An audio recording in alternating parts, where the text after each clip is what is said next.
Hello សួស្តីអ្នកនរគ្នាវីដេអូនេះខ្ញុំនឹងមកចែករំលែកអំពីរបៀបនៃការបង្កើត Apple ID ឬក៏ iCloud ជាដំបូងដើម្បីបង្កើត Apple ID បានអ្នកនរគ្នាគួរតែមាន Gmail ផ្ទាល់ខ្លួនបើសិនជាអ្នកគ្នាមិនទាន់មាន Gmail ផ្ទាល់ខ្លួនទេអ្នកគ្នាអាចចូលទៅមើលវីដេអូនៅខាងក្រោម link description ដែលខ្ញុំដាក់នៅខាងក្រោមវីដេអូអ្នកគ្នាអាចចូលទៅមើលពីរបៀបនៃការបង្កើត Gmail ប៉ុន្តែបើសិនជាអ្នកគ្នាមាន Gmail រួចហើយតោះអញ្ចឹងចូលទៅមើលពីរបៀបនៃការបង្កើត Apple ID ឬក៏ iCloud ទាំងអស់គ្នា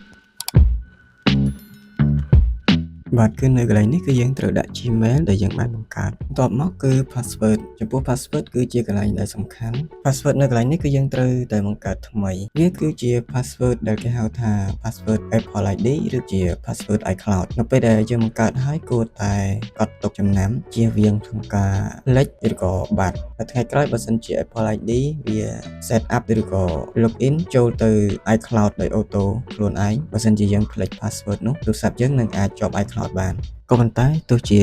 អ្នកនរគ្នាភ្លេចបើសិនជាអ្នកនរគ្នា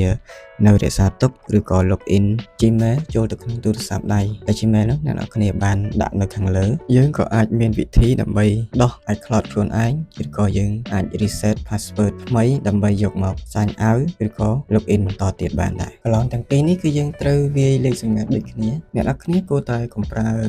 លេខស្ទួនឬក៏លេខរៀងហើយក៏កុំប្រើជាឈ្មោះរបស់យើងផ្ទាល់ផងដែរគួរតែប្រើជាអក្សរសម្គាល់ដូចជាមានអក្សរធំអក្សរតូចសញ្ញាសម្គាល់ហើយនិងលេខចំនួនវាទាំងអស់គឺមានចាប់ពី8ខ្ទង់ឡើង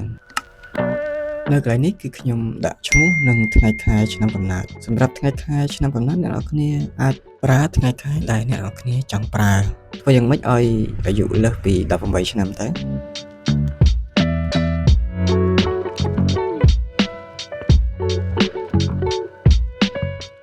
នៅកន្លែង payment អ្នកនរគ្នាជ្រើសរើសយកណាន់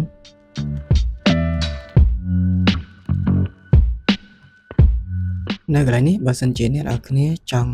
ប្រើអាសយដ្ឋាននៅខេត្តអ្នកនរគ្នាគួរតែស្វែងរកលេខផ្លូវនិង postcode ដោយខ្លួនឯងតែបើសិនជាអ្នកនរគ្នាពិបាកក្នុងការស្វែងរកវែងឆ្ងាយអ្នកនរគ្នាអាចប្រើដូចខ្ញុំបានដាក់ទីតាំងភ្នំពេញនិងលេខផ្លូវនិង postcode ដូចគ្នាទោះជាអ្នកនរគ្នានៅតាមបណ្ដាខេត្តក៏អ្នកនរគ្នាអាចប្រើភ្នំពេញបានដូចគ្នា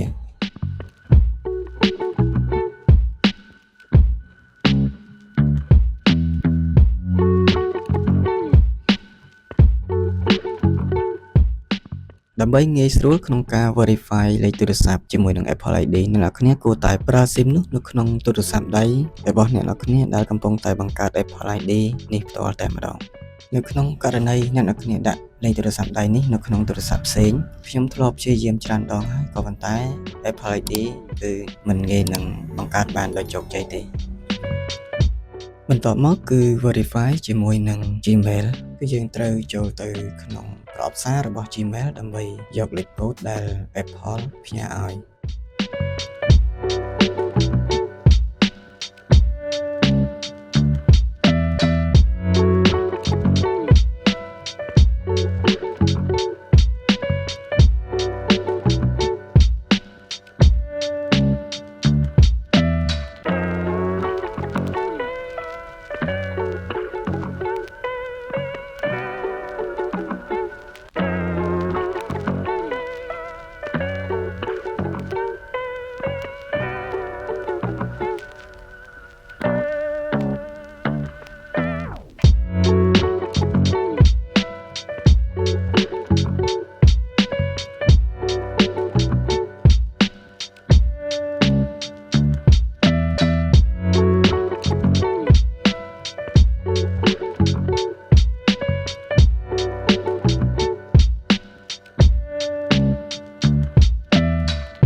ហើយចំពោះ app ដែលវាទាមទារ update បែបនេះអ្នកនរគ្នាបើសិនជាអាចយើងគួរតែលុបចោលដោយសារបើសិនជាយើងចុច update វានឹងទាមទារ password Apple ID ចាស់ដែលយើងធ្លាប់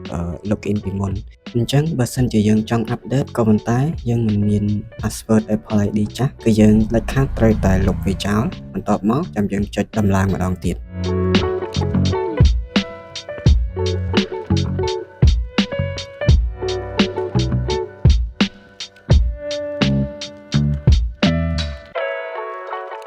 វាយ password ដែលយើងបង្កើតថ្មីដាក់ចូល